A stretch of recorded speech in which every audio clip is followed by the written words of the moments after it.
आगे बढ़ते हुए आपको बताएं कि सिंध में गटर के ढक्कन कचरे से निकलने वाली प्लास्टिक की थैलियों से तैयार किए जाने का मंसूबा मुकम्मल होने को है, जिसके बाद ढक्कन चोरी होने या टूट जाने का मसला हल हो जाएगा। ये मंसूबा क्या है, बता रहे हैं इरफान आराई। कराची हैदराबाद में जो सेवरेज लाइनें हैं, उन पर जो गटर हैं, उनके ढक्कन चोरी होने के मसाइल को मुस्तकिल बुनियादों पर हल करने के लिए सिंध हुकूमत की जानिब से मंसूबा लाया गया है। इस हवाले से जनरल मैनेजर एल्टस कंपनी फ़हीम साहब हमारे साथ मौजूद हैं। फ़हीम साहब, ये क्या मंसूबा है और इससे फ़ायदा क्या होगा? एक न्यू इनोवेशन की तरफ हम आए हैं, जिसमें हम जो पी प्लास्टिक है ना, जो पॉलीइथिलीन प्लास्टिक है, उसको हम कन्वर्ट कर रहे हैं मैनुअल कवर्स में।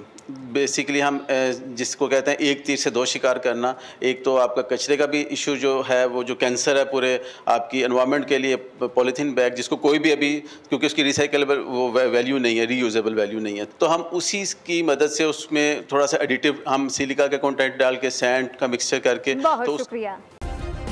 सब्सक्राइब करें और बेल दबाएं ताकि कोई खबर रह न जाए।